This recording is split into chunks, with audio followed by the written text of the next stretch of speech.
っててやったらいっぱい来るようになっちゃった。おは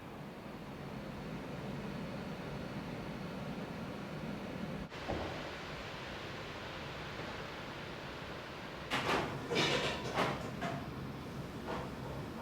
うございます。おはようございます。よろしくお願いします。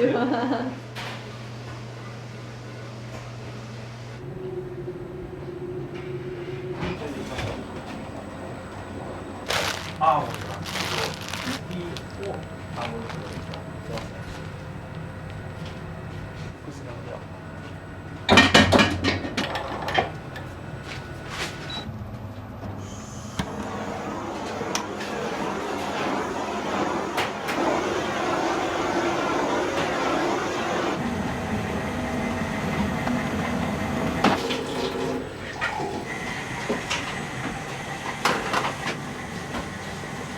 タルトの土台ってブリゼ生地っていう砂糖が入ってない生地を使ったりして、その感謝シュクレ生地っていう砂糖が入ってる土台を使ってます。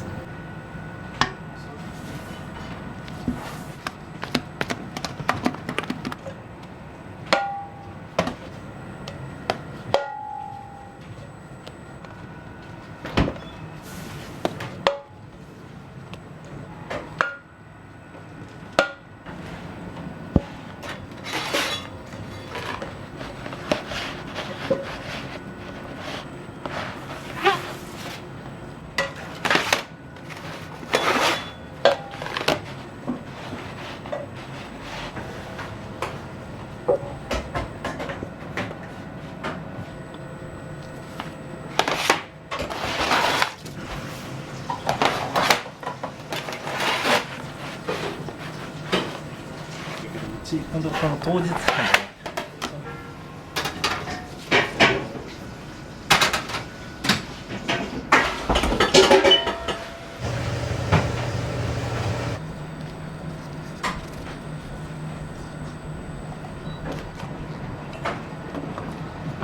今からロールケーキの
バニラの香りを演出してますね。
どこに乗ってます12枚目。ち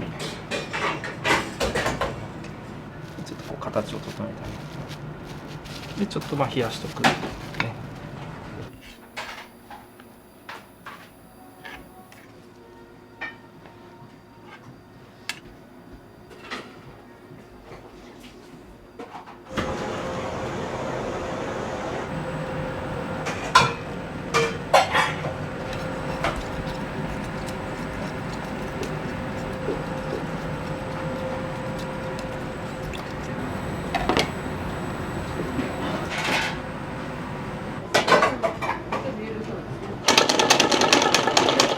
もらえたら。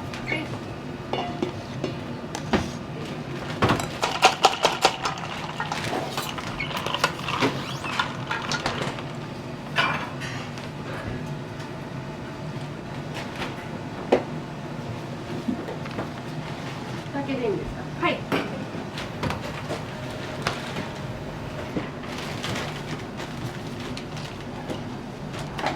これがダンジューダミルクチョコクリームです。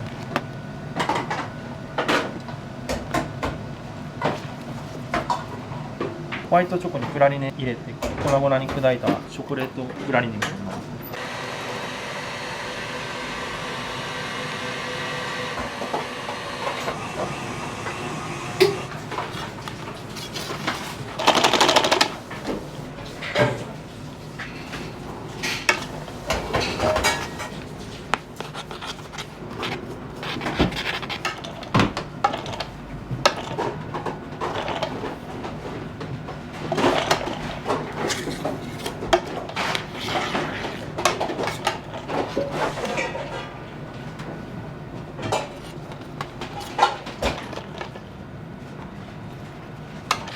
形というよりかはもう味ですね、うちは本当に。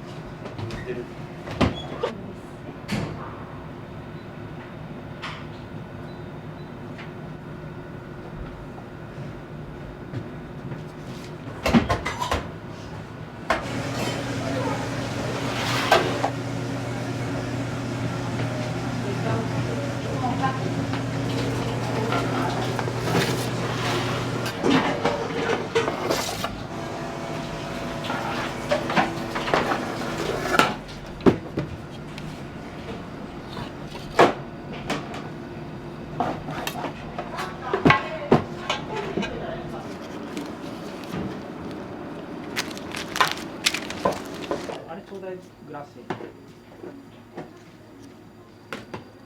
なんか広げた方がいいと思う。どこに。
これパイ、ブロンドチョコにも食器があるんですよ。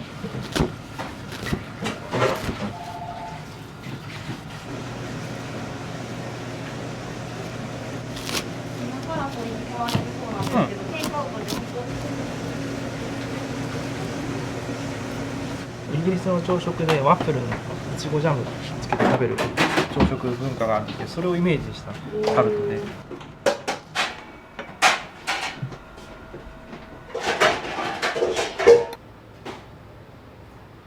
このチーズの風味がね、またいいアクセント。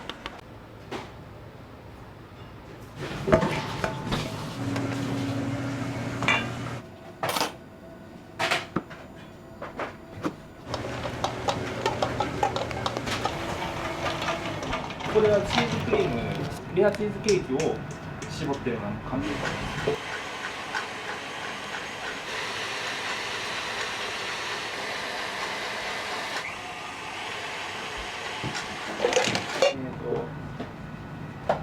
生クリームとレモンジュースと柚子の果汁。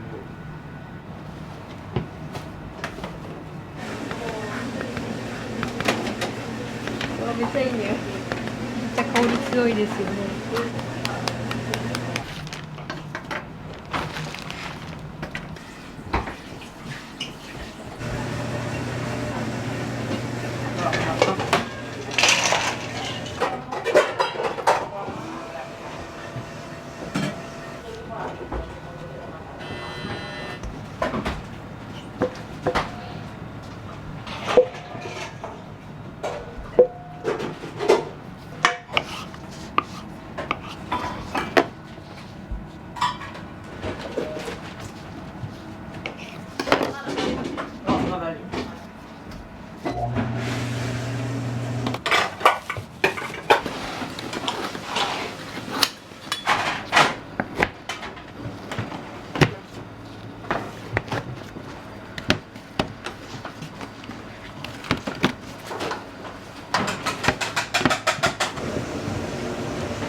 ベイクドチーズですね。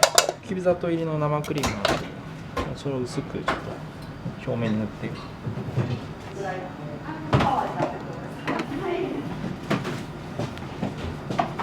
サクサクするクランブルをいっぱい乗っけていきます。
もう何年も前からマニコさんのインスタとかは拝見してて、そうなんですね。宮城県から来たんですけえ、ど、今日ですか？大阪来た時に絶対行こうと思ってたらコロナとかで大阪来るの5年ぶりなんで、絶対タワニコさんと思って。でも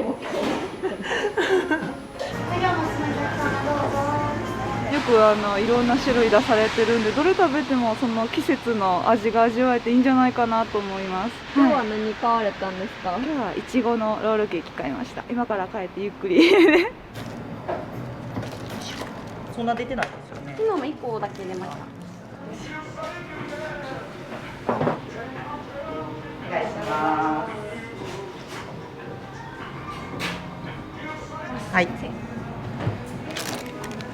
れちょっと仕上げてもらって。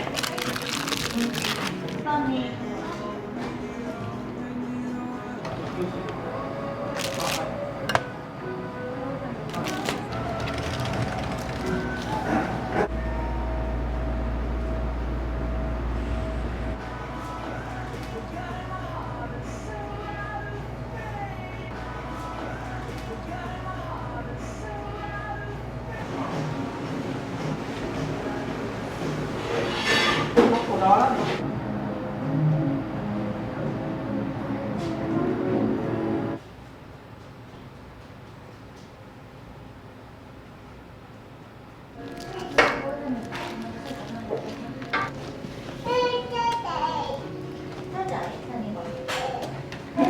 ありがとうございます。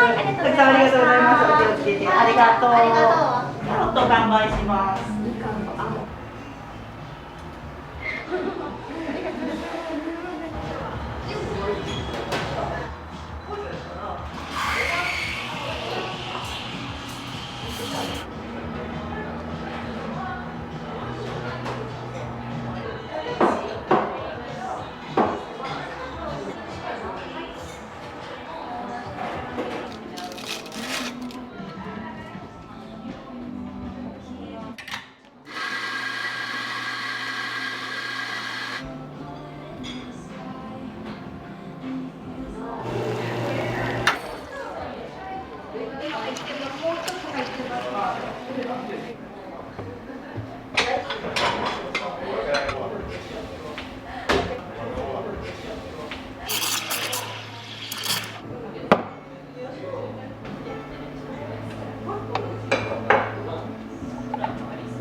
こっち来るときプレート多いかもしれないです。あ、やっぱりこっちだけで食べれる。そうですね。ずっと見てて行きたいなって思ってて来たらいっぱい来るようになっちゃった。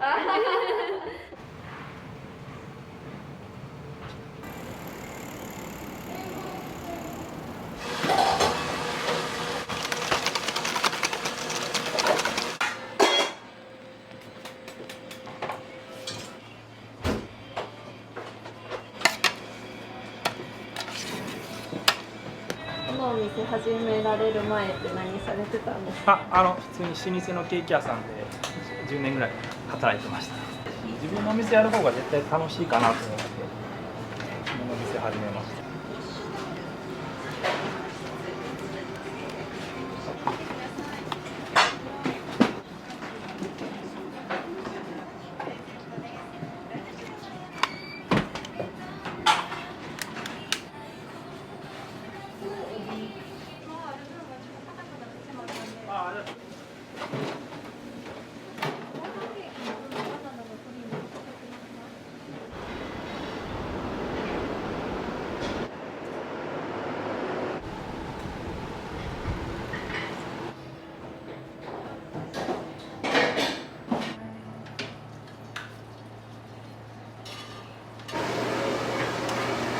タルトの中身になるアーモンドクリームですね。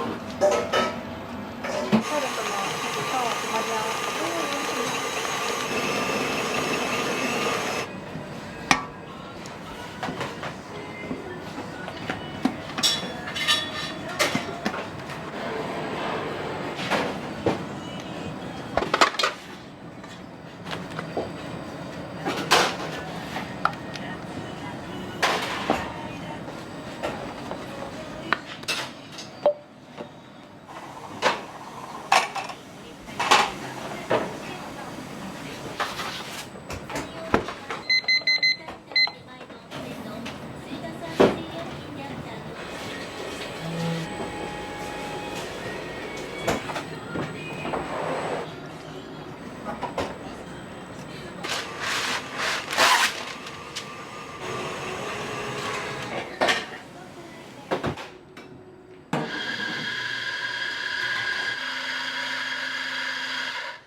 ごめんなさい。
わかりました。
新人に食べてもらうケーキはその日の朝に仕上げて、鮮度、お菓子の鮮度に結構こだわってるんですよね。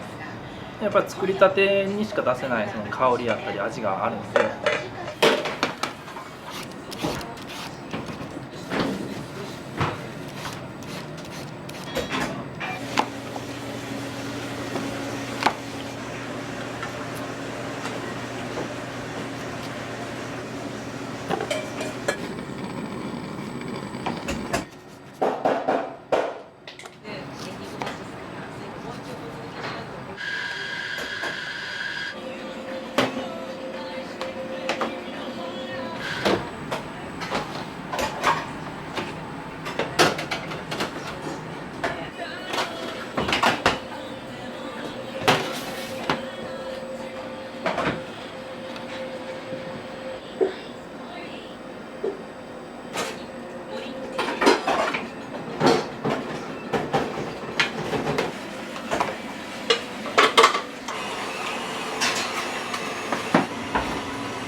ス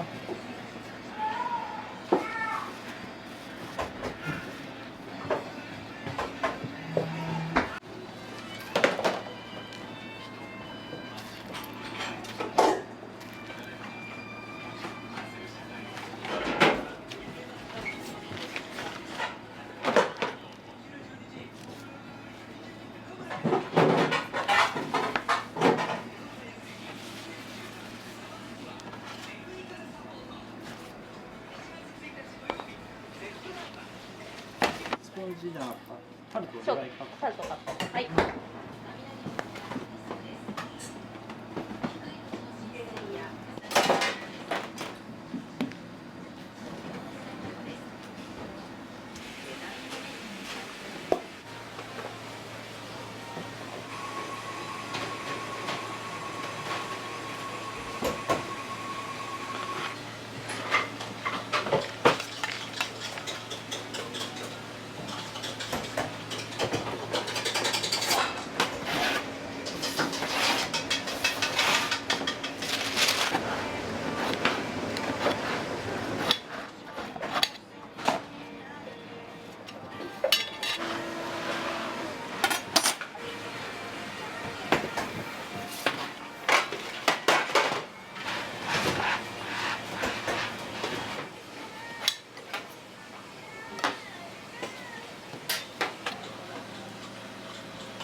こちらみそ味です。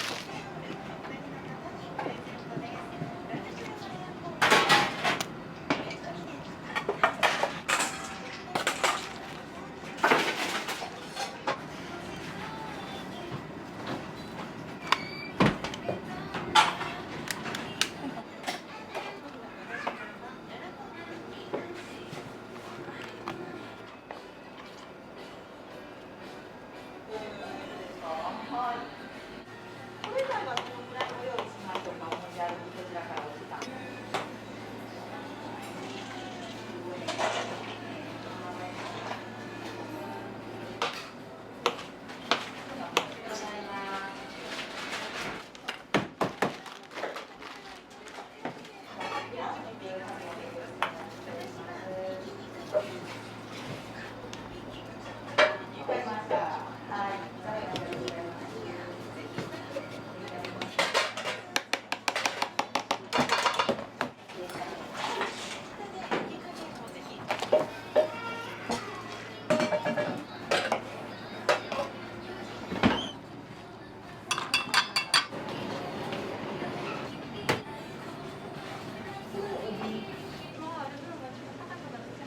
ああ、じゃあ作ってみましょうか。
ちは。ライブブースって。はい。あ、そうです。クラス。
旬のフルーツを結構大切にしてるので、もう月で変わったりとか、フルーツの入り方で結構商品は変わってきますね。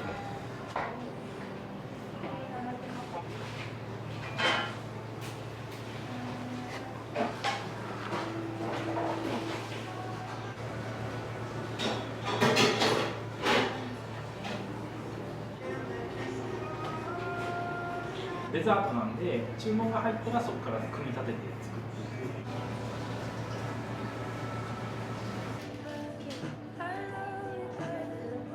このお店始められる前って何されてたんですか？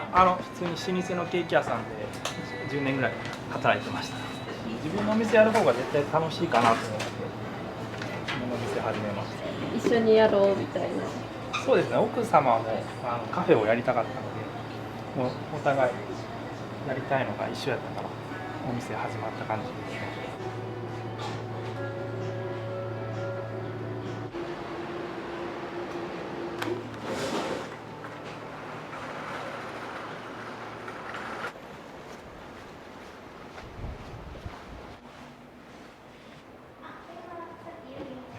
カウンターを作ってもらって、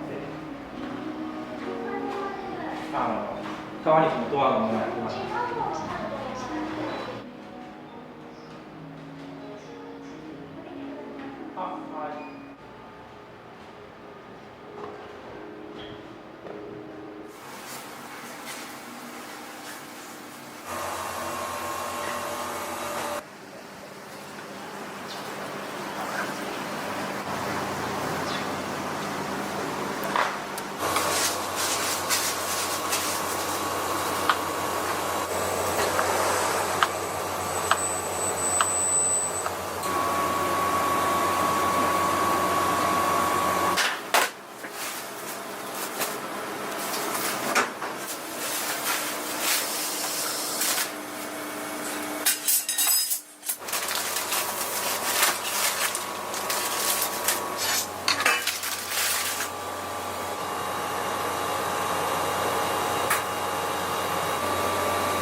左あ、指示。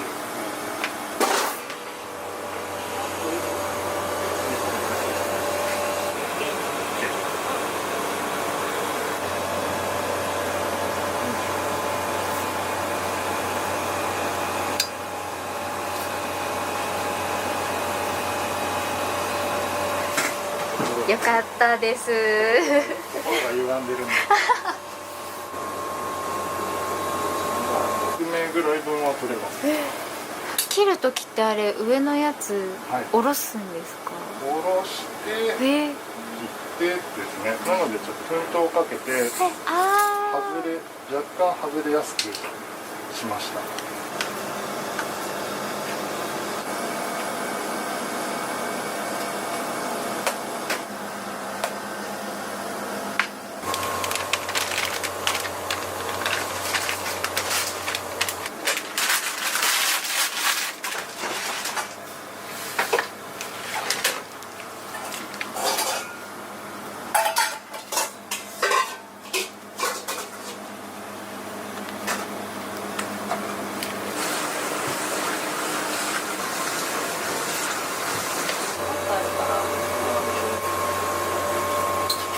デコレーションのイメージついてきましたか？あんまりまだついてないんですけど、いつもアニバーサリーとか誕生日ケーキとか、はい、もう作りながらって感じですか？作りながら、あといつものアニバーサリーとかだとお客さんからこんな感じとかいうデザインのご要望とかあったり、年齢層とかでちょっと考えながら合いそうな感じで飾ったりですかね。あとは、フルーツの形とかも違うから、その時のケーキの感じとフルーツの感じと乗せながら調整していってっていう感じのアバウトな感じです。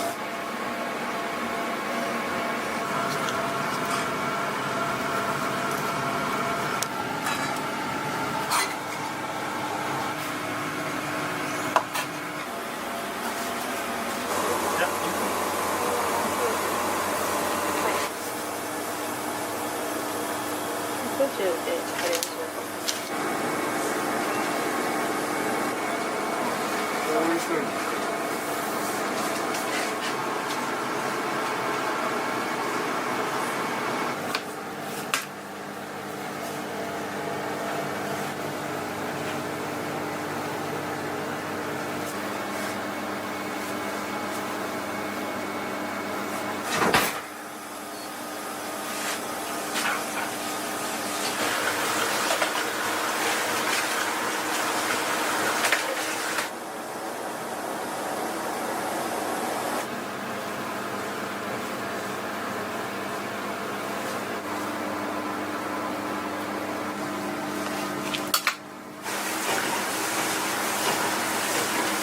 だけど。すみません。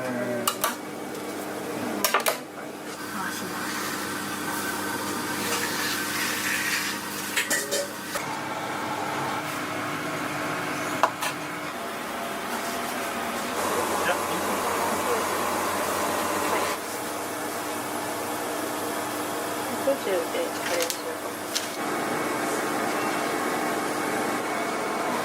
ういう風に。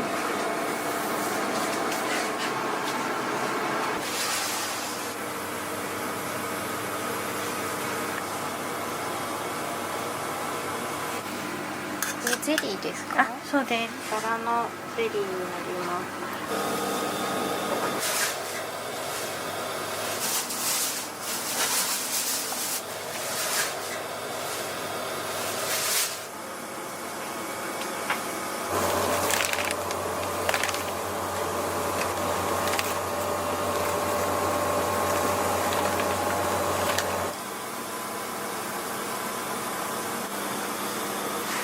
そう。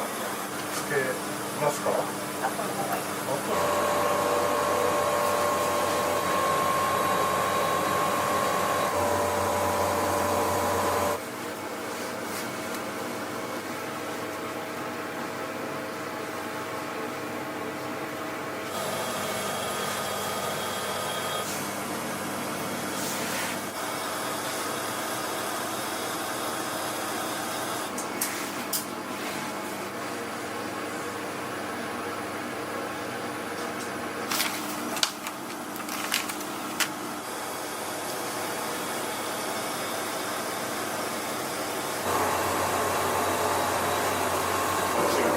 願いいたします。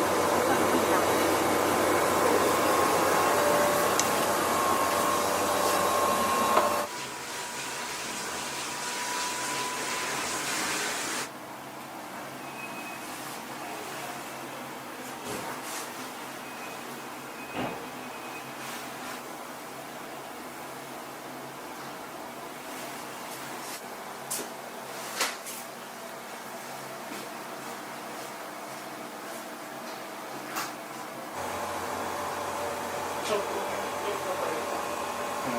すごくあんまり。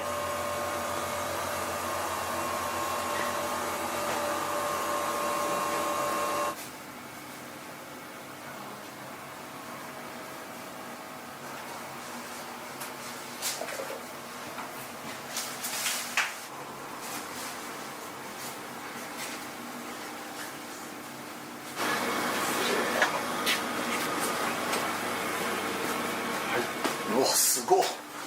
ですごいね。還暦なので上っていうか赤メイン。あ、そうなんだ。で紙にちょっと今粉糖取れるようにちょっと粉糖かけたんですけど、あと運ぶ時に危ないから生つけるか、うんうん。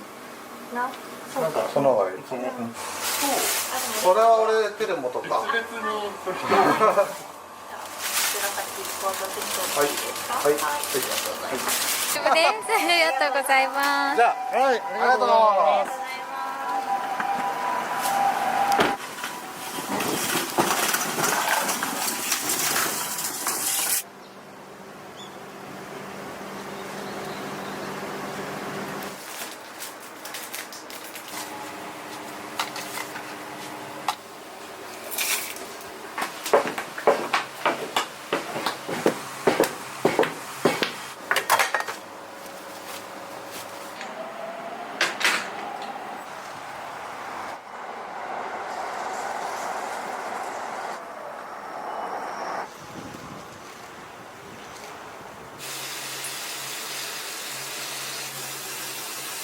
鍋大きいですね。あ、そうですね。60センチの鍋ですね。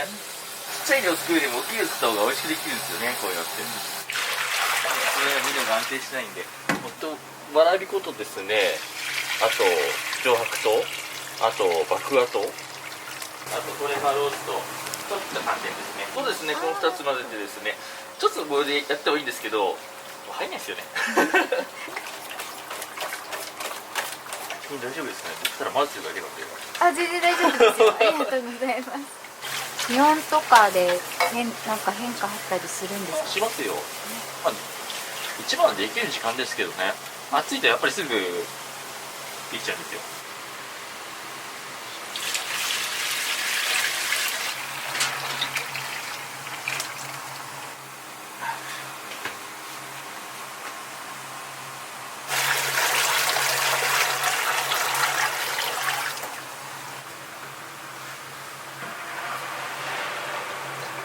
やってたカフェが和風カフェなんですけど、フランチャイズのカフェだったんですよ。でそこでわらび餅提供したんですけど、自分で作ってらっしゃって、それでお客さんに喜んでもらってたんで、わらび餅ですかね。作ってる中一番得意だったからってありますかね。甘いのすごい好きなわけじゃないんですよ。そんなやっぱ食べれないんですよ。あんまり僕作るあるし、甘さもちょっと控えめなんですよね。食べやすいようにですかね。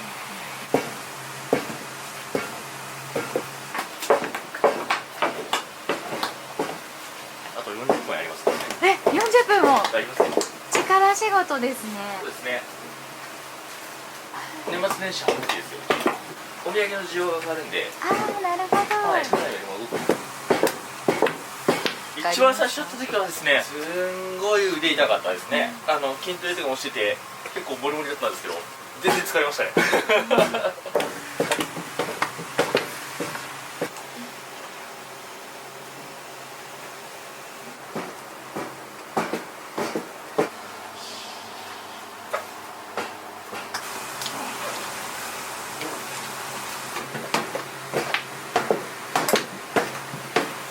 だいぶ柔らかくなりましたよ。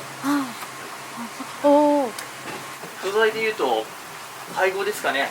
ここはアリコ使うのはもちろんなんですけど、それ以外でいうと麦芽糖を入れてみたりとか、あと寒天足してみたりとかして味や食感を好みになるようには変えてますね。もちっとしただけじゃなくてつるんとしていい歯切れの商品が欲しかったので、そうなるように配合しましたね。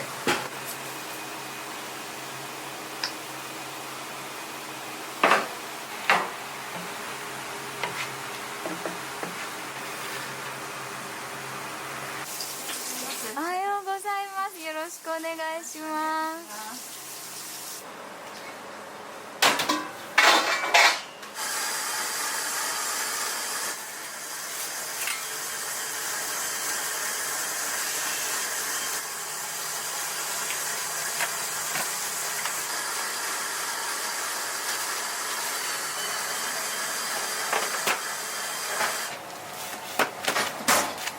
プルンプルン。そうですね。でも柔らかいですよ。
そっちはさ、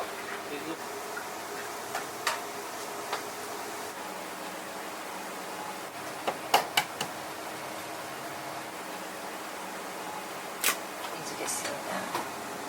すごい。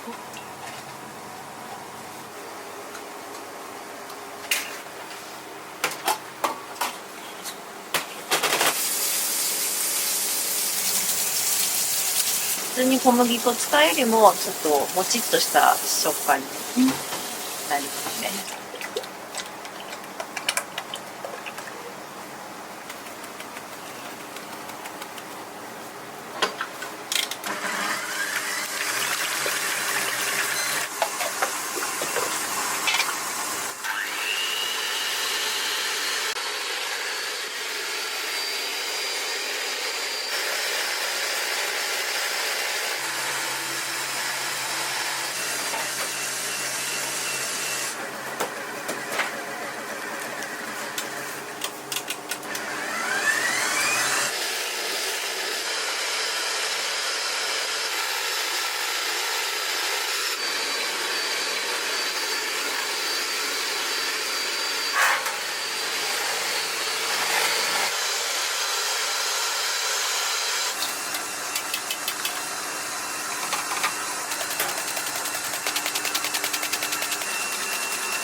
と接するのがそんなに得意ではないので、自分たちで勝手にできる仕事は、まあ、向いてるのかなっていうのはありますね。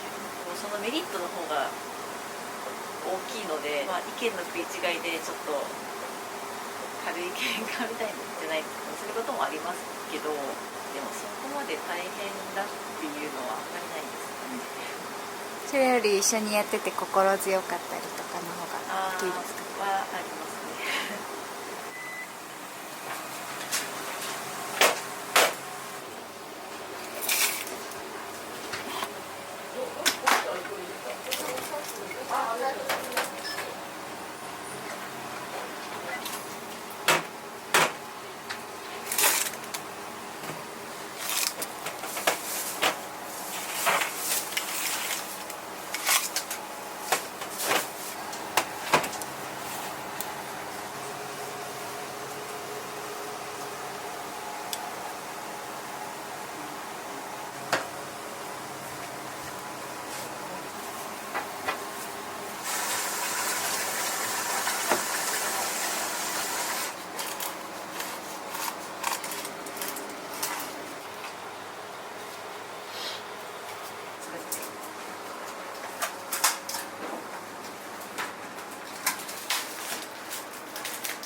心に甘い虹がかかりますようにっていうね、レインボーっていうね名前をつけました。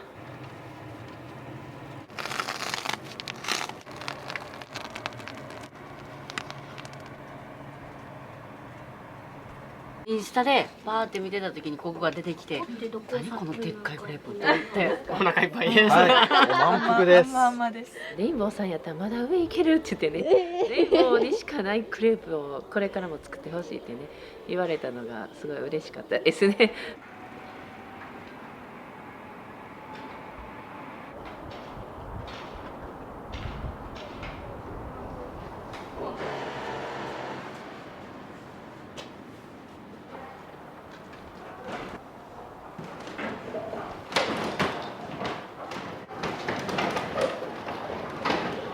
これは嫁の知り合いの画家さんと一緒に自分らで描きました。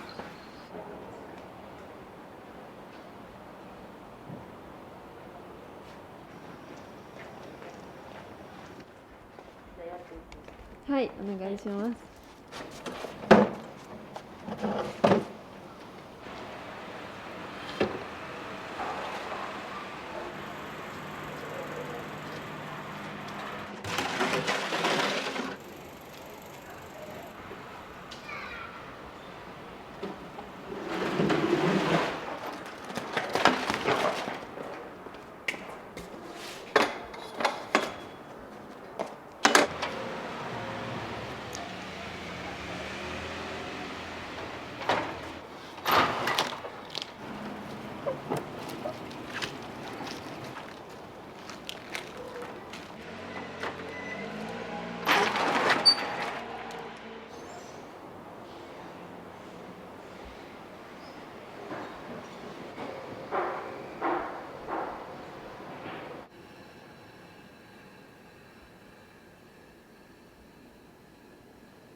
できますか？はい。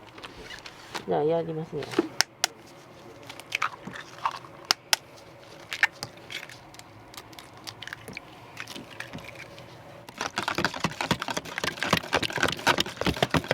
本当は泡立て器ね、これやったらちょっとしんどいですけどね、いつもこれでやってます。はい。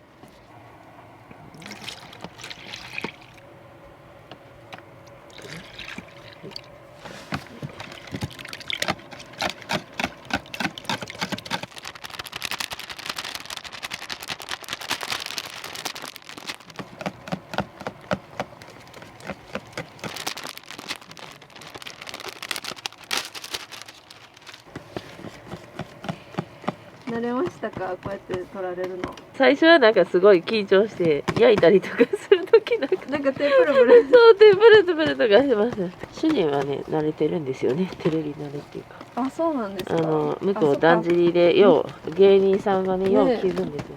私はもう言われるがままにねそのまま喋ってるんですけど、主人はねうまいんですよ。私はやっぱ緊張します。一応こんな感じです。はい、これでできました。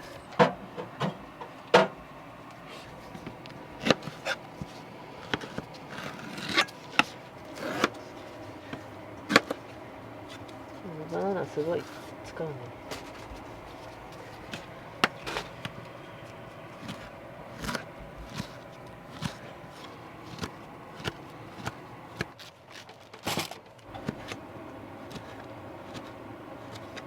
7色のガチャイマリは8本はいるよね。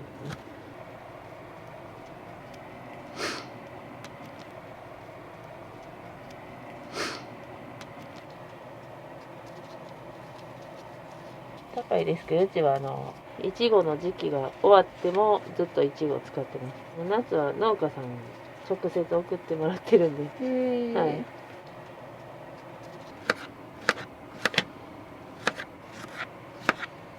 はい、これでいちご。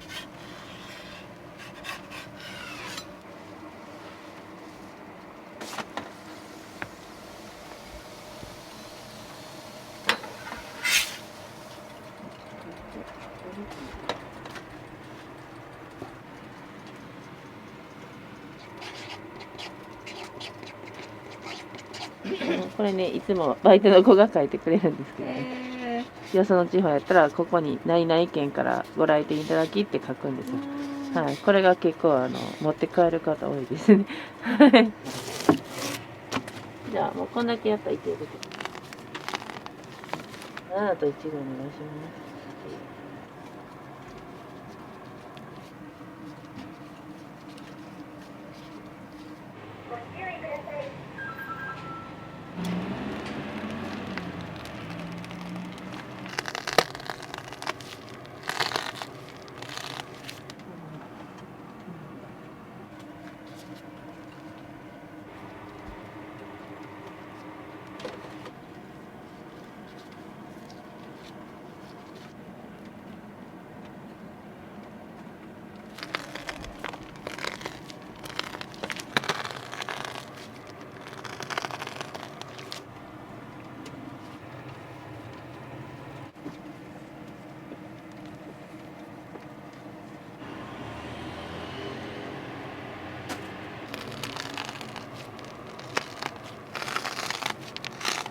すごいですね、高さ。はい、7色なんで4段になるんですよ。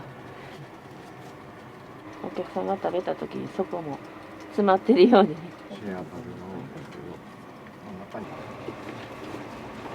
入ってるっていう。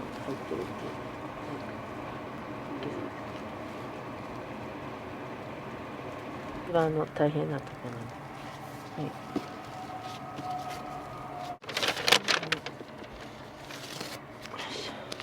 めっちゃ重そうですね。はい、結構重たいです。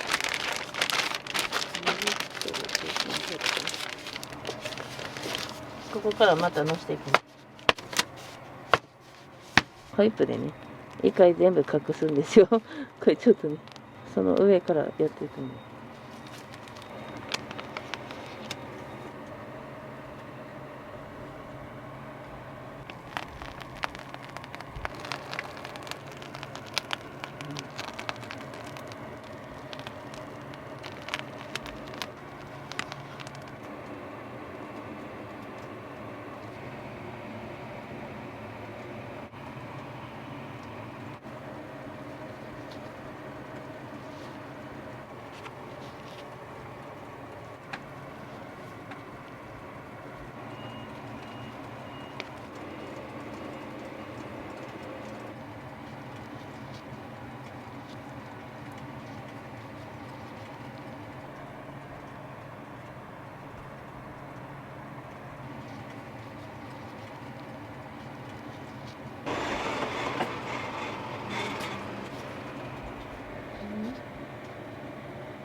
嫁の試食を食べてる最中にさすがに朝昼晩と食べてたんで甘いのしんどくなってきたんでソースを変えてみようという実体験から一番合ったのが練乳でした甘いに甘いが一番合いました。僕は練乳が一番おすすめです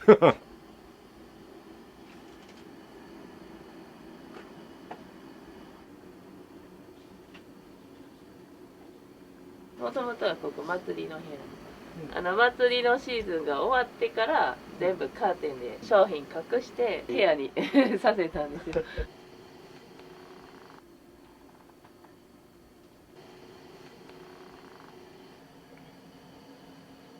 スタッフでみんな読むんですよ。今日こういう風に書いてくれてるねとかね、すごい楽しく読ませていただいてるんで。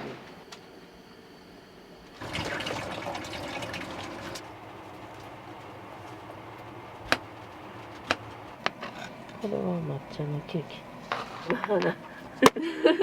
これは目になるとこで。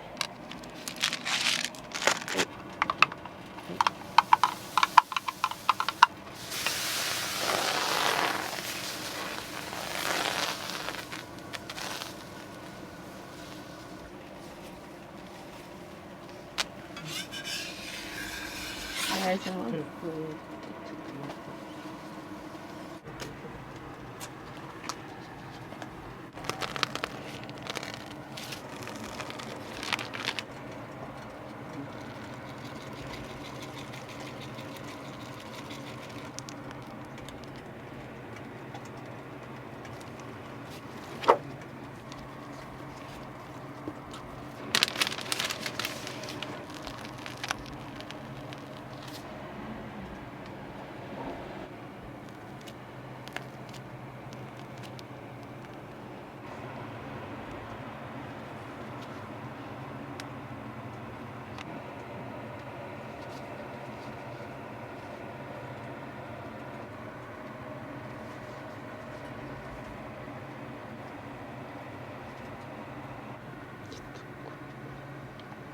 2つのクレープです。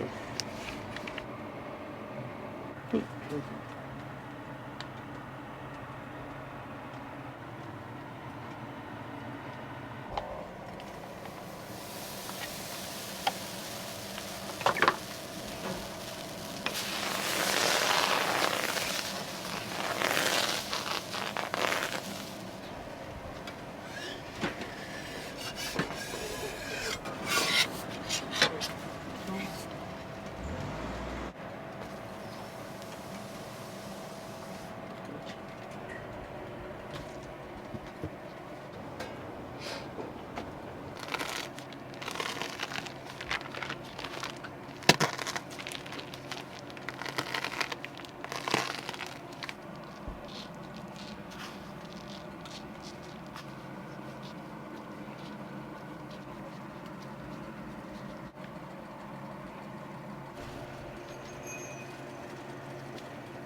私は今主人の名前書きました。もし告白する際はここにこうやってね、メガ盛りこうちょっと紙が綺麗にしますね。ちょっと今回急遽。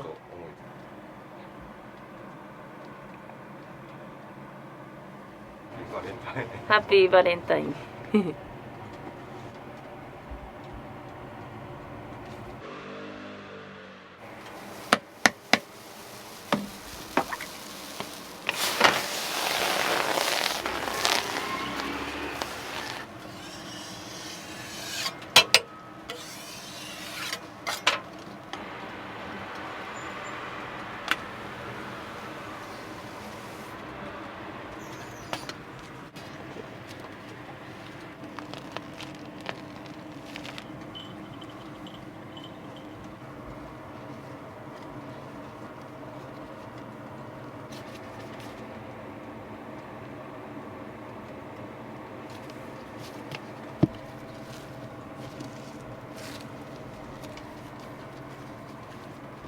普通のサイズでも他のとこはねこれだけになってるけど、うちはこっからまだ乗せるんで。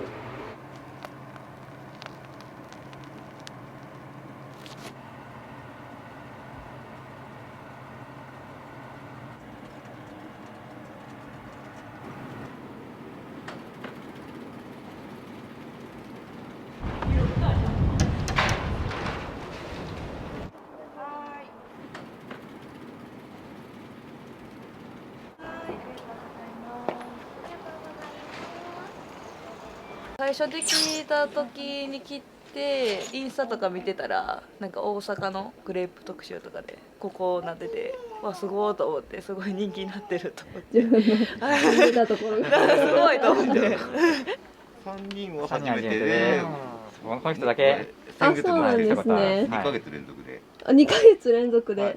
すごい。じゃあ食べれる自信全然ある。あ、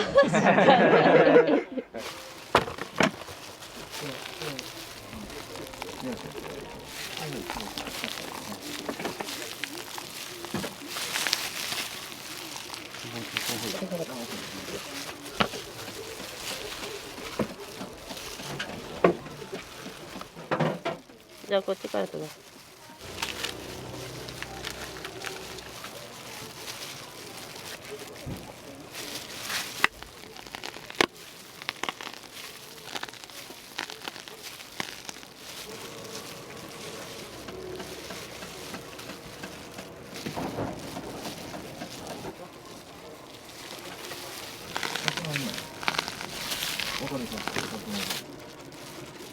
できました。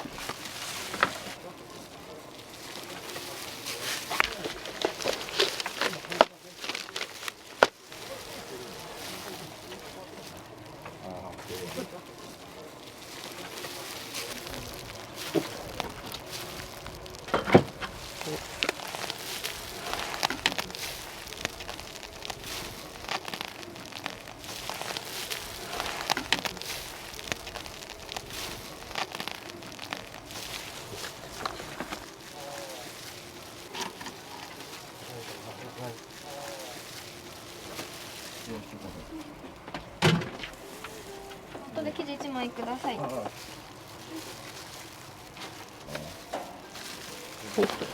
大変お待たせしました。おりになります。全然楽勝っすよ、こんなもん。楽の勝っすよ。うまいっすよね。デラウメーガーや。なんと名古屋弁出すね。いやいや、言わんでいいよ。緊張する。楽しい。はい。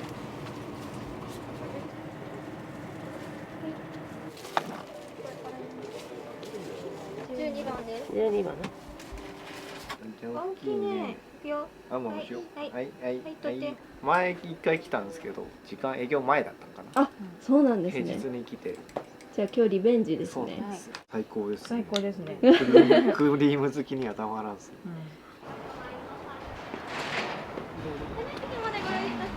はい。ちゃおう。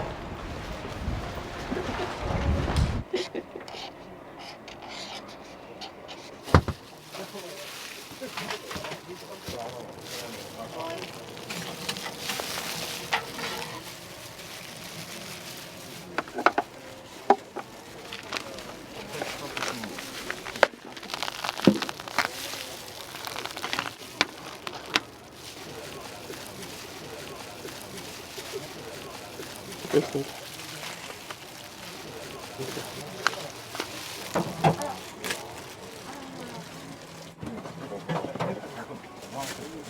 お待たせしました。すげえ。どうぞ。ありがとうございます。すげえ。めっちゃ重いっす。無限に生クリームが出てくる。スプーンですくってもすくっても見える先で生クリームなんよ。素晴らしい。すごいな。すごいね。やったぜ。お腹の具合はどうですか？お腹いっぱいです。はい、満腹です。まあまあです。ありがとうございます。めっちゃおしゃれミニコーヒー。おしゃれ。寒いし温まるわ。インスタでバーって見てた時にここが出てきて、何このでっかいクレープって思って。インパクトすごいですよね。そうやのにそれを頼まずに普通のを頼むって。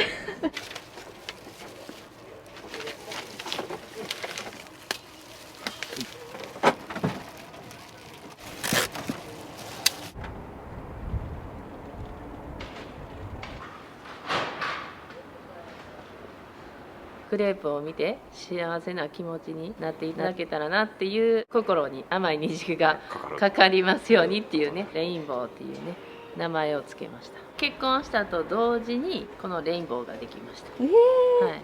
隣は僕が一応やってまして、横は嫁なんですけど、横の時は僕は従業員として買い出しからいろいろ外の用事までやっております。幅広く。反対にその主人がだんじりの忙しい時は私がだんじりの方をねお手伝いさせていただいて、レインボーさんやったらまだ上行けるって言ってね、レインボーにしかないクレープをこれからも作ってほしいってね言われたのがすごい嬉しかったですね。ありがとうございます。ありがとうございます。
濃いめの卵もらってるんですよ。だからカスタードクリームとかプリンとか濃いというか黄色いねってよく言われます。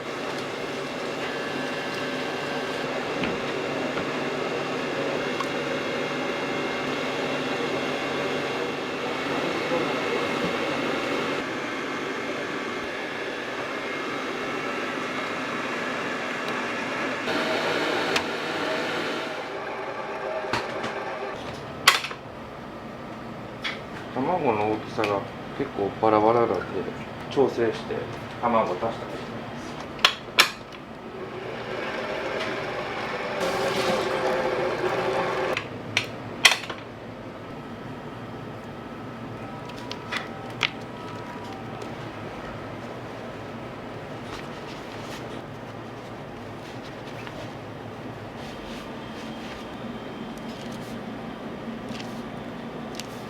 プチシューなんです。これがクッキー種。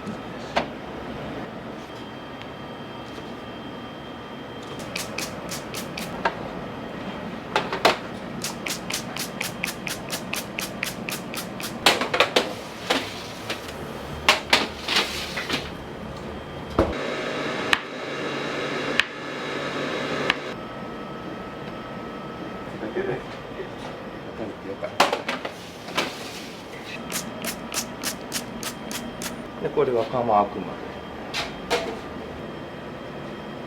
で。ロールケーキはロールケーキ用に生クリームを合わせてて。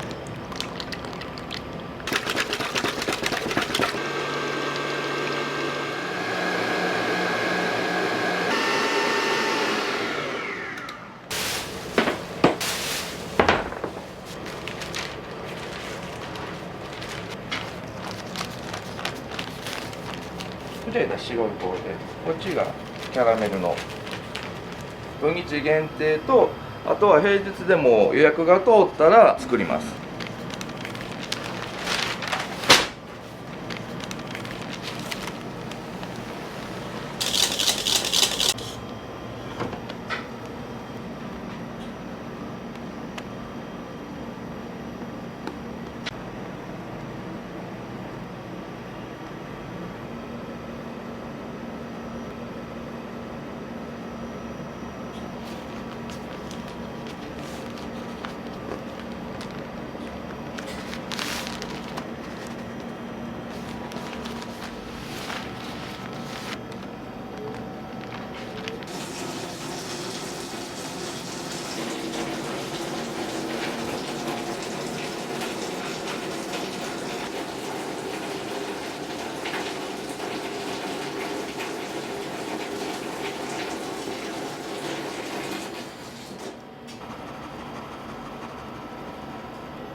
こっちはキャラメル混ぜてキャラメルの生クリームにするんですよ。生キャラメルですね。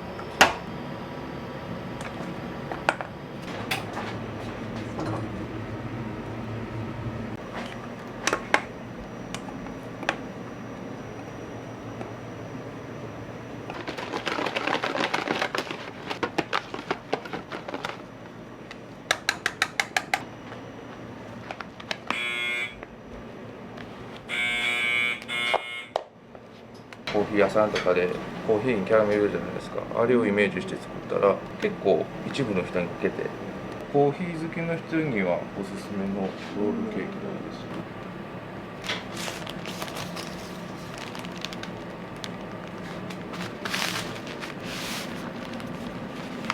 よいしょ。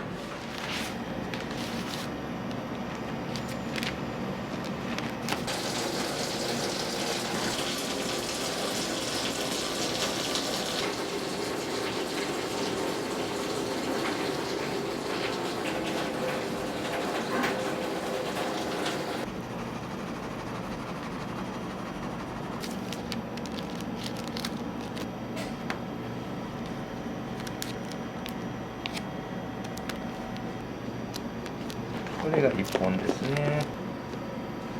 この大きさいいですね。家族多くないけどロール持ってきたいっていう人が見てて、じゃあこの1本じゃない長さを作ろうとなってこれができた。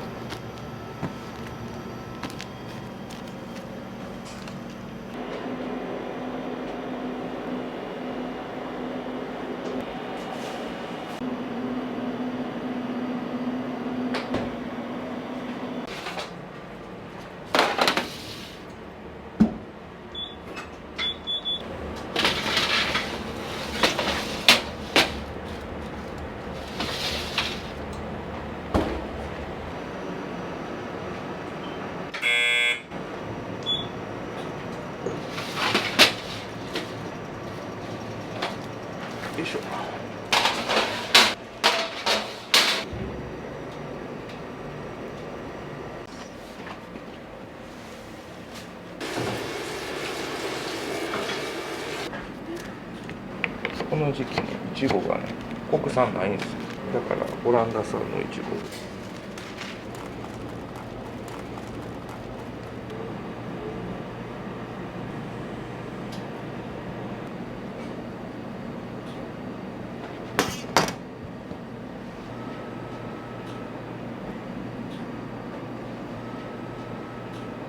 うちの生クリームは結構あっさりしてるで食べやすいってよく言われる。それ嬉しいかな。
子供たちからしたらお父さんが作ったケーキってことですよね。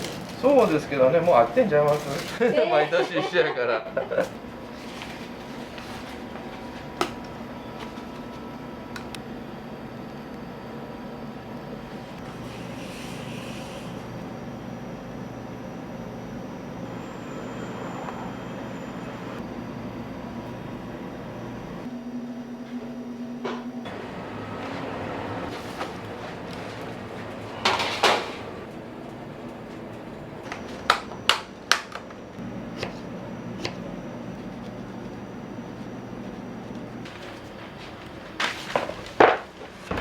こっちのロールはいちごショートとか同じ生クリームにしてます。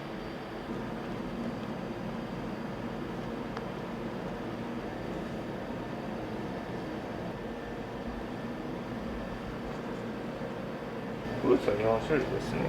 だいたい年中あるようなフルーツにして基本通年で出したいかなと。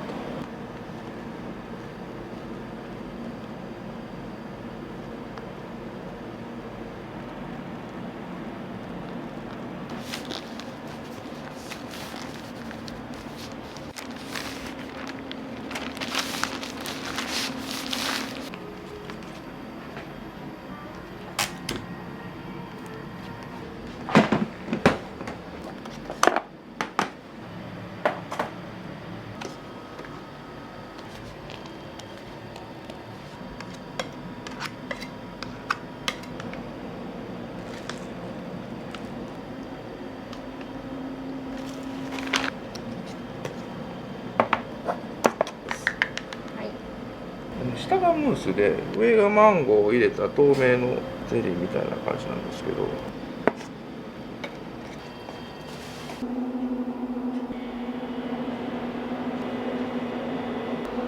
卵が黄色いから結構クリームも濃いめの色して。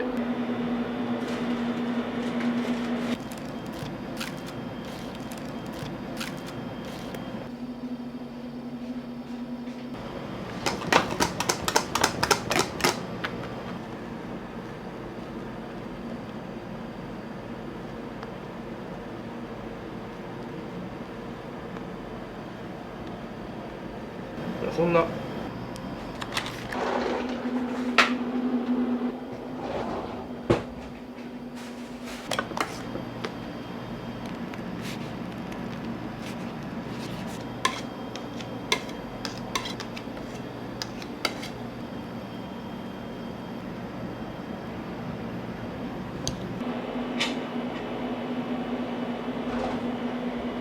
卵黄が黄色いんでその分オレンジ。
シアンですね。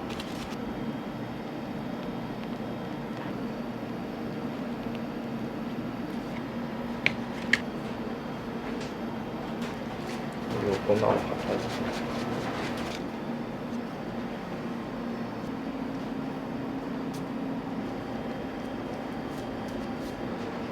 可愛いですね、透けてて。もともとはいちごやったんです。いちごのスイーツ大福。今はいちごが国産じゃないから。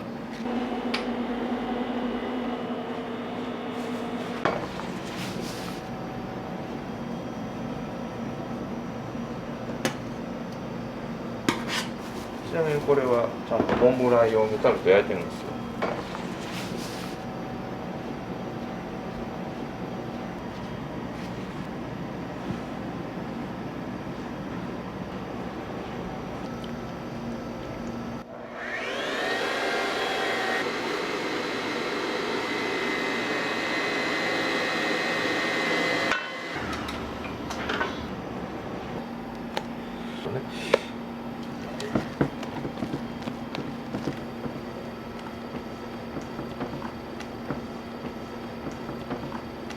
モンブラン出してなかったです、オープン当初。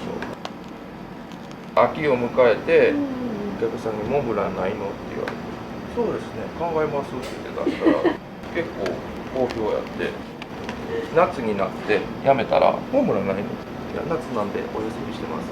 それが結構続いたんで、じゃあもう通年出そうと思って。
大体10個前後でグラム100グラム280円。たこ焼きより安いって言ってます。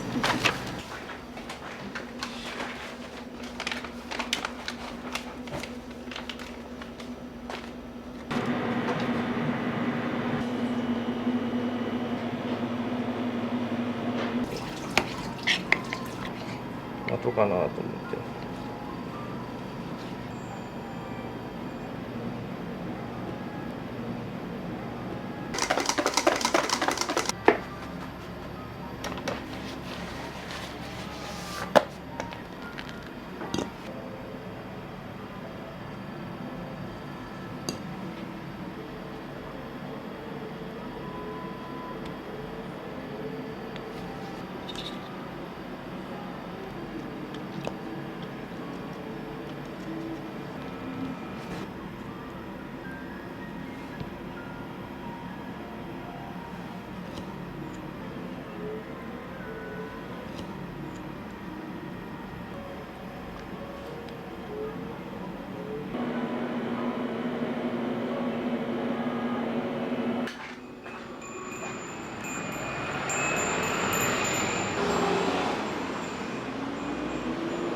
お二人はご家族なんですか？息子です。やはりそうなんですね。去年から。そう、今年は。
2回続けてつけたかったの、何単語を2つ。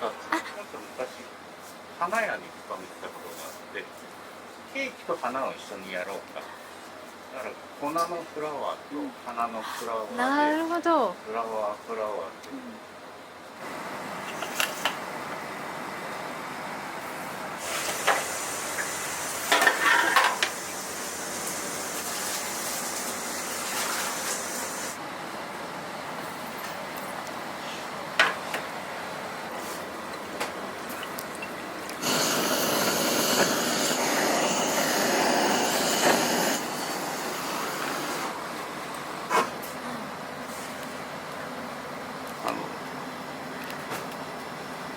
アプリコットのつや出しのゼリーみたいな。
クレープ生地を薄く焼いたやつを粉々にしたような感じ。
メープルと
昔私が洋菓子勉強してて一番美味しいって思ったフランス菓子なんです。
いつもやったらバーンって適当にやっちゃうところ取られてるって思うとめっちゃちゃんとせな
これはパイ生地なんですけど、パイ生地を焼くのにちょっと型に敷き込んでます。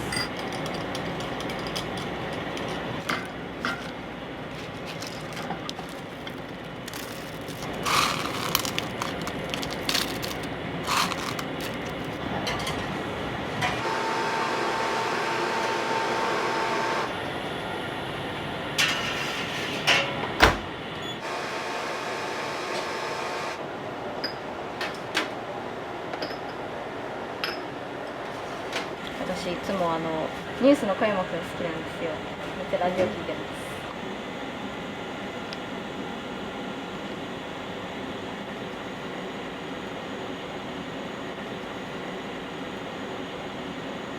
結構ライブとか行きますか？行きます。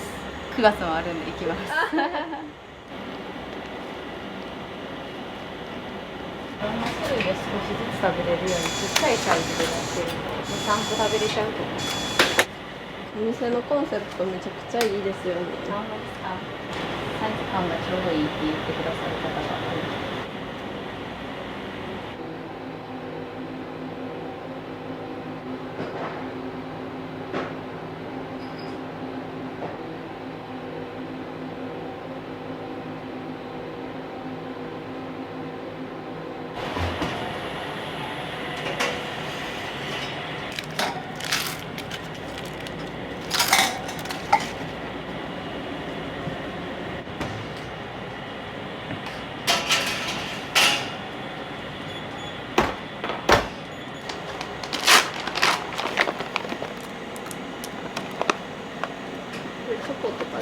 そうです、チョコの玉です。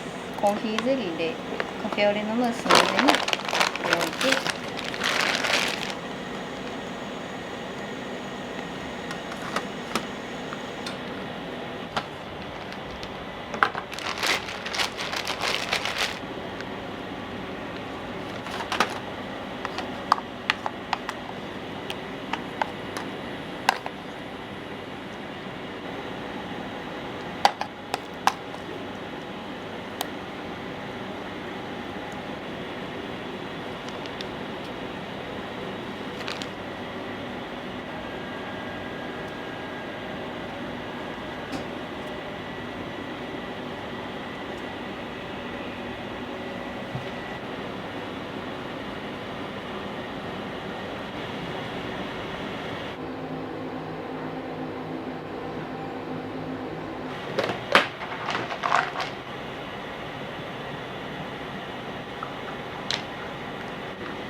クリームがパイに染み込んじゃうとしなってなっちゃうんで、膜を張らせるために卵塗ってます。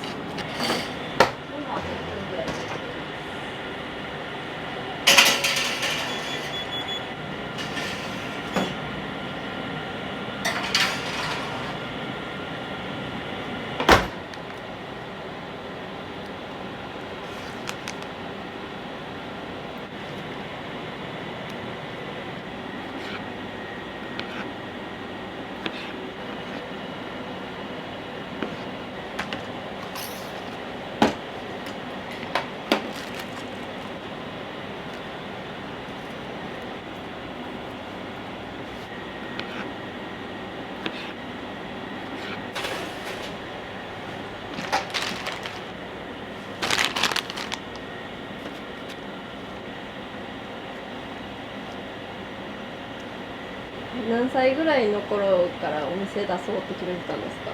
でも本当に出す1年ぐらい前から本格的に出したいなって思い始めて、夫と出会って結婚してから、夫は将来社長になって遊んで暮らしたい派の人で、私は雇われでいいからもう人間関係に悩まず作る仕事がしてたいっていうので意見が一致して、じゃあ店出したら一人でできるじゃんみたいな感じで。レア出しのナパージュです。経営とかいろいろ見てくれて、休みの日は手伝いに来てくれてます。じゃあもうほぼ夫婦でお店やってるみたいな。そうですね。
でこのお菓子、私が洋菓子勉強してて一番美味しいって思ったフランス菓子なんです。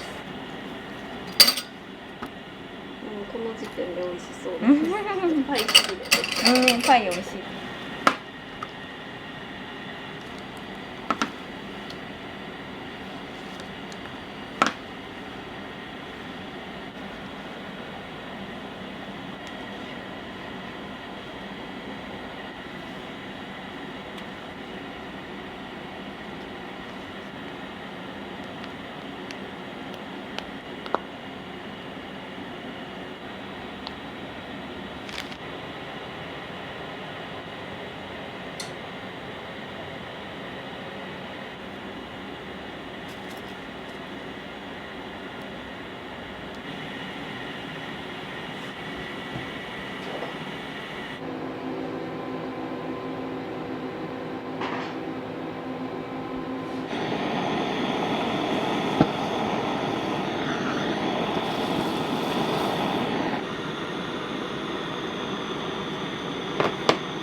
どうぞ召し上がってください。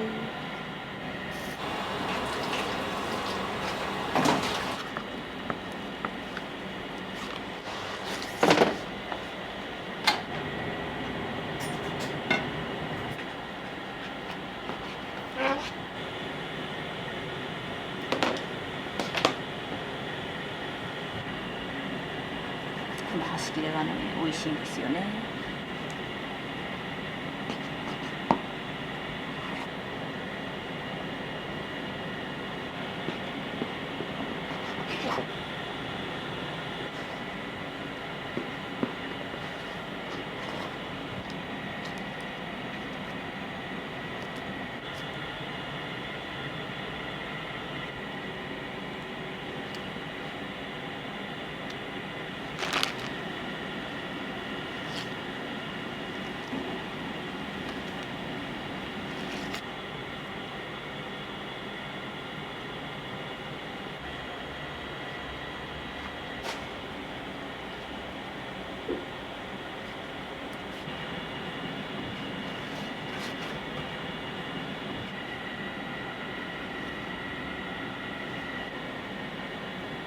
これピンクに着色したナパージュです。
夏海水浴行ってな、浜辺でこうして見てごらん、砂をピカピカピカピカこう光ってる感じを表した長石っていう石が入っとんねんな、砂。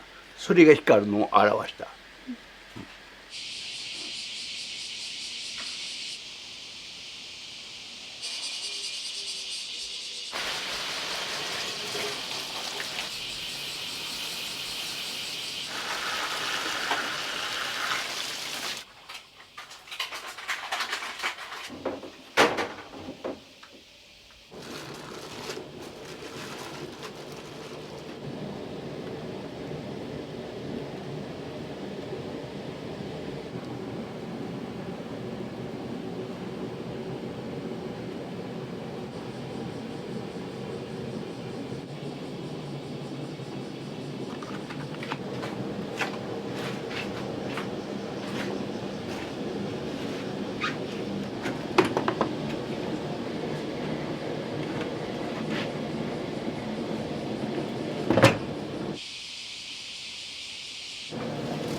ありがとうごおっちゃんもざいます。映すのか。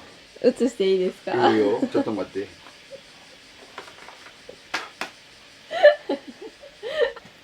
ごいもうえらい今日はべっぴんさんがいてやる気満々やな。このアホタレがいつも寝坊するくせに。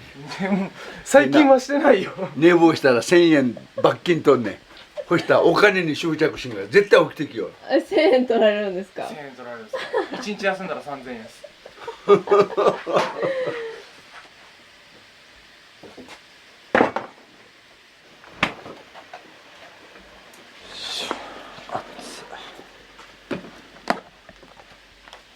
ええわ、それでええわ。はい、これはこっち。で、これを先やっとかなわ。あ、もう。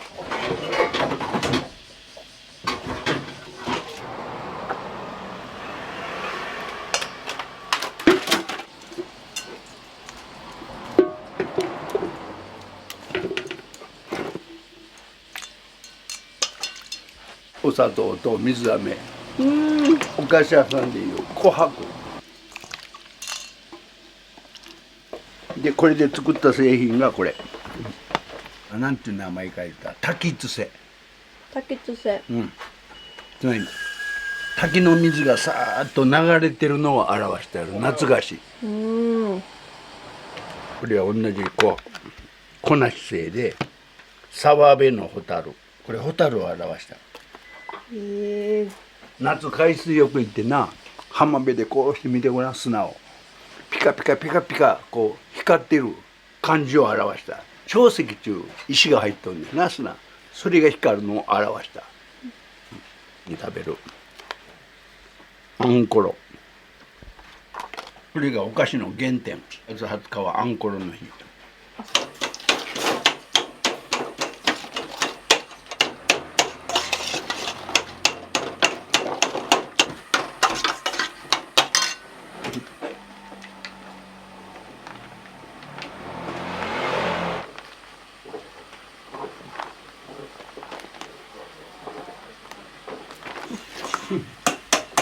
お前が大きすぎる。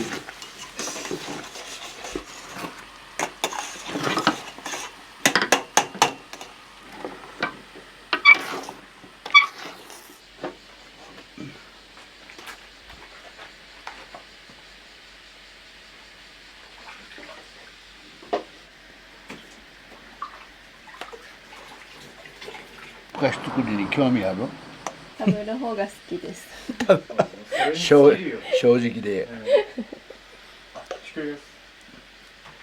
和菓子教室やってるし。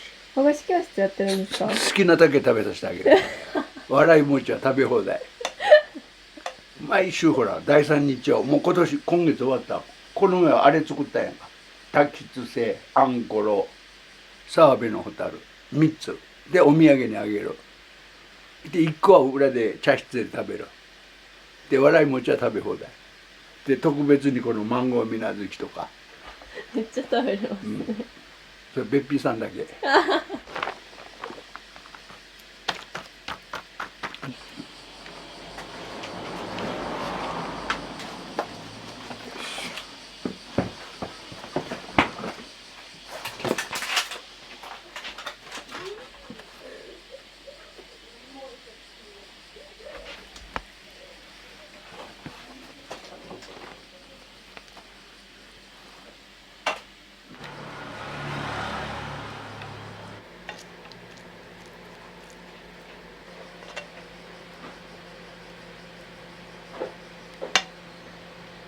はい、それまでやるよ。お前それまでこれやれ。でそれ済んだら、でも先これ出せよ。はい。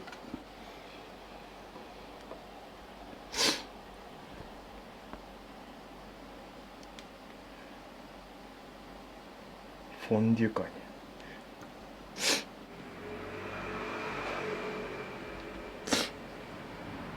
見たらしい。いけた？はい、取りました。食べてごらん。できた。いいんですか？わし食うたら交代するさかい。この子とお前レノベージがお茶しそ畑持ってんの。しそ。しそ作る自分で。何十年も。そして梅酒、梅干し、しば漬け。何でも作るのが上手やで。やるまでにこれを蒸しとく。はい。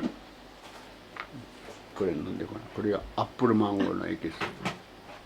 また今から京都はわびとかさびとかを身につけながら、お茶とかお花とかな。昔はそうしてみんなお嫁に行ったんや。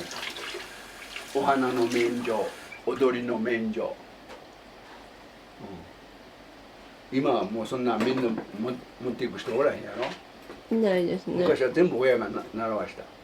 お茶とお花とお裁縫と。お茶屋でも基本そうやからあれやで、習字は習ったし、歌いは習ったし、昔作る以前の問題や。三が勝つよっしゃもうそう多いぐらい。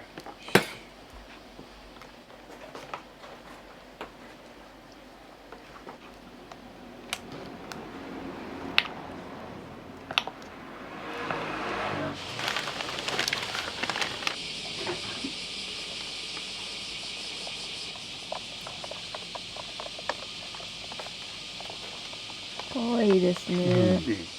亀が産卵で穴から出てきて川に行こうとしてたんや。でそれを5、6匹拾ってきて、だからお茶いつもこんな30匹盛りしてんやで。で子供が欲しい言うたら子供にあげて、お茶も阪神の方で大阪でなこれ作ってる人がうちのお得意さんやねん。そうなんですね。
落ち着いたらご飯食べてみてね。はい。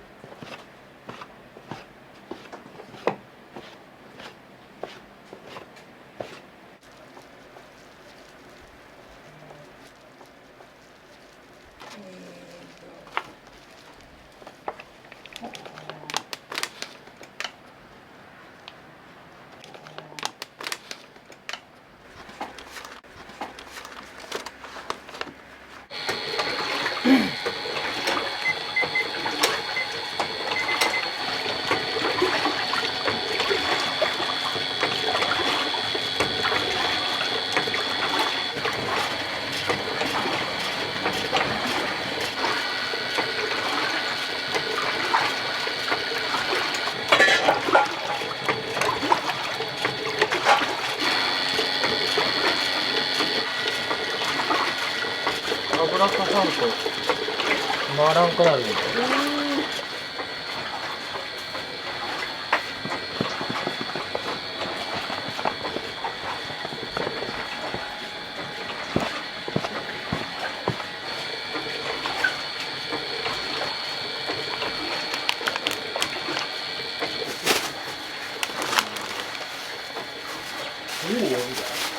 確かにそうですね。変わればいいのに意味ないですよね。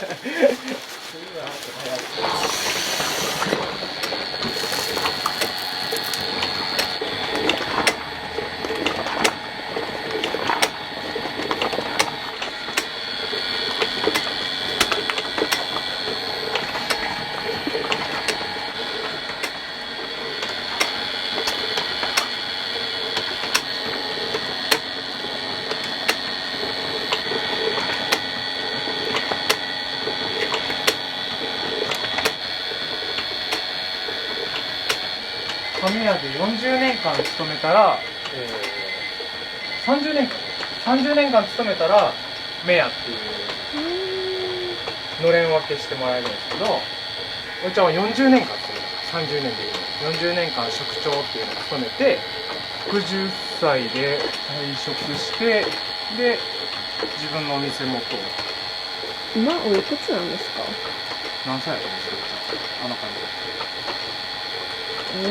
全然わかんないです。84なんですよ。めっちゃ元気ですね。とにかく元気ですね。たっちゃんのあるトマトのスープ出したらどうやな。ええのか。じゃあ今から鴨川にな、相釣りに行ってる。あ、釣りですか？魚釣り。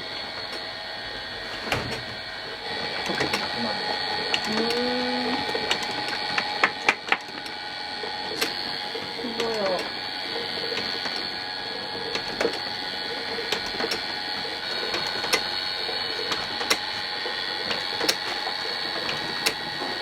これがうちのわらび餅の決め手です。おさんです。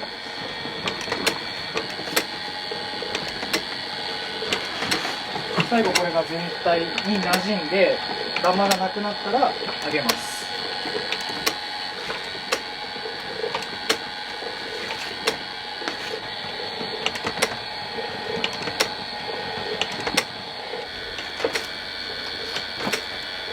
注文お聞きします。お一つ、はい。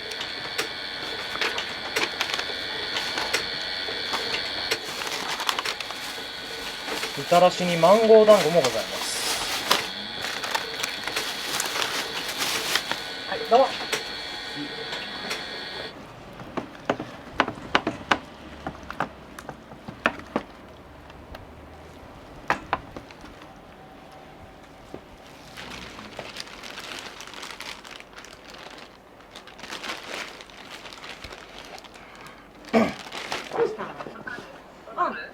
今作ってくれてるよ。はーい。ありがとうございます。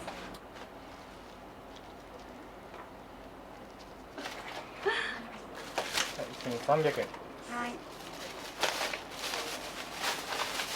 はい。ありがとうございます。ありがとうございます。ありがとうございました。お気をつけて。いらっしゃいませ。こんにちは。マンゴーお好きな方はマンゴーのお団子もございます。どちらもアップルマンゴーソースを使用しております。揚げんと固まっちゃう。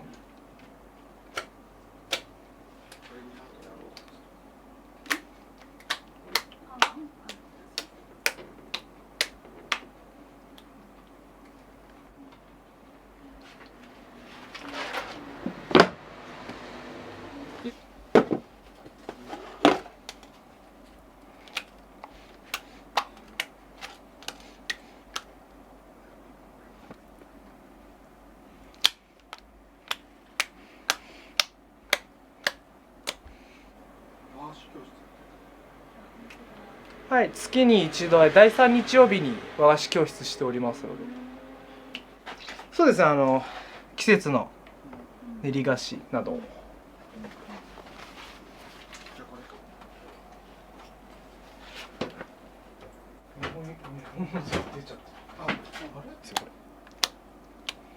湯気すごいですもんね。はい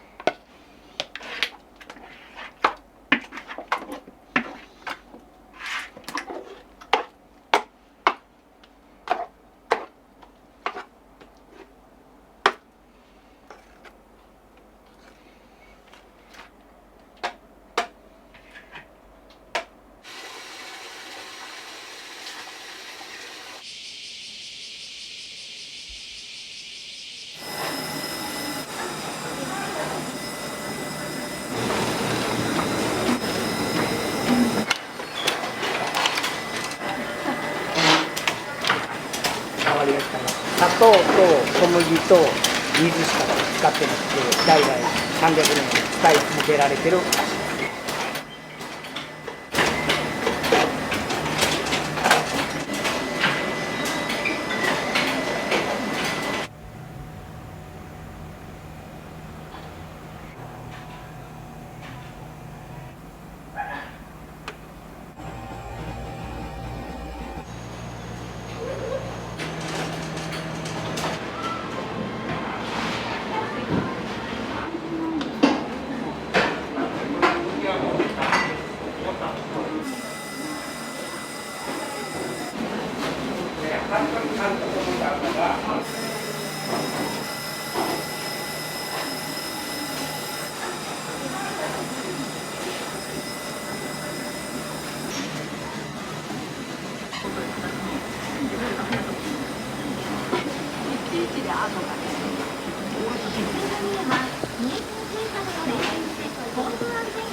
蒸したてはやっぱり熱いんです。で柔らかいのでちょっと指の跡がつかないように持ち方がねちょっと。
ですそうです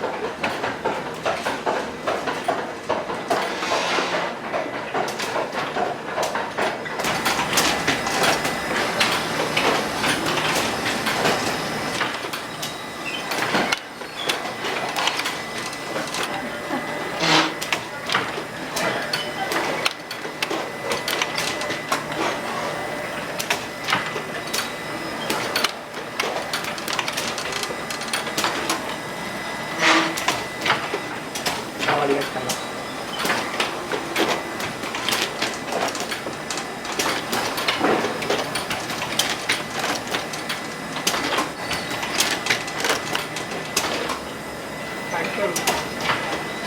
砂糖と小麦と水しか使ってなくて、代々300年使い続けられてるお菓子です。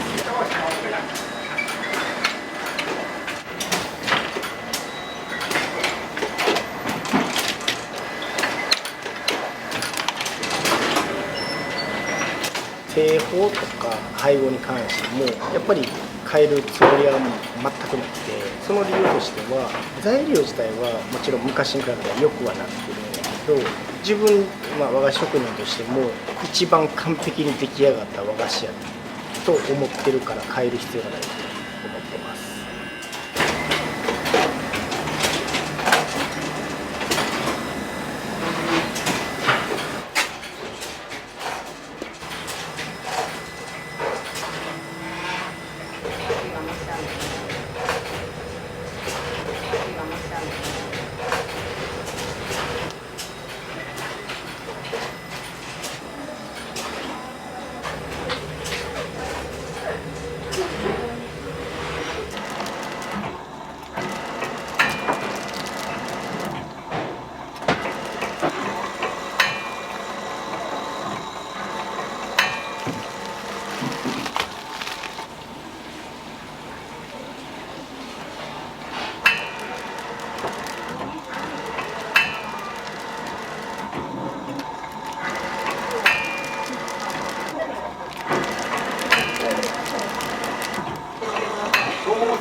かっこいいポーズでしたね。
観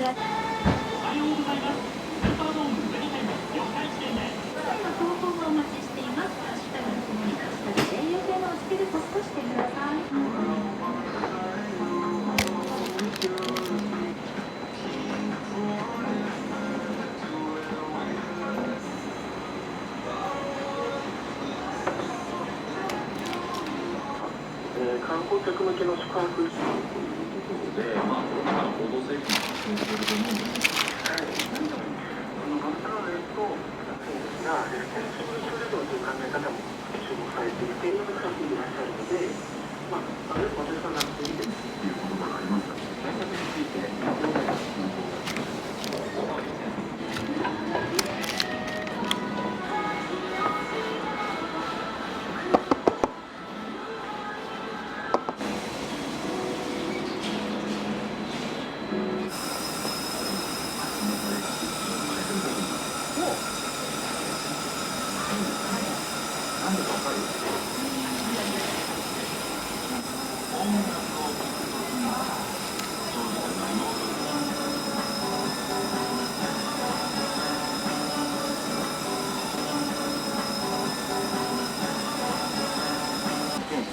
どういう個人の方、はい、おっしゃる通りだと思います。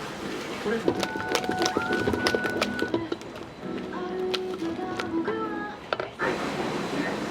これはね、普通のきな粉よりも切ってあるからより香ばしい香りが強い。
一つやっぱ思うのは和菓子の普及ですよね。和菓子がもうどんどんやっぱ衰退してきてて、例えばおやつに和菓子とケーキ食べたいってなったらほぼほぼケーキなんですよ。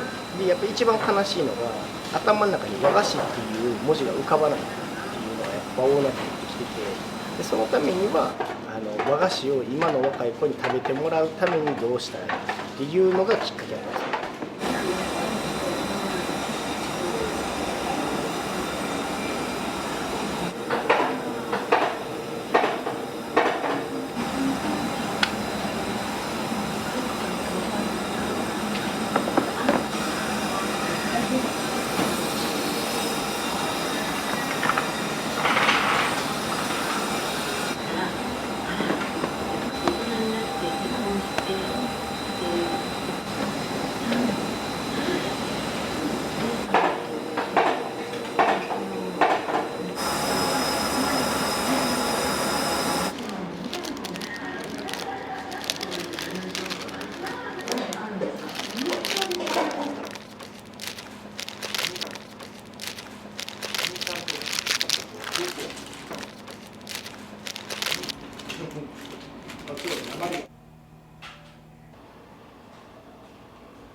継ぐか継がないかみたいなは話あったんですか？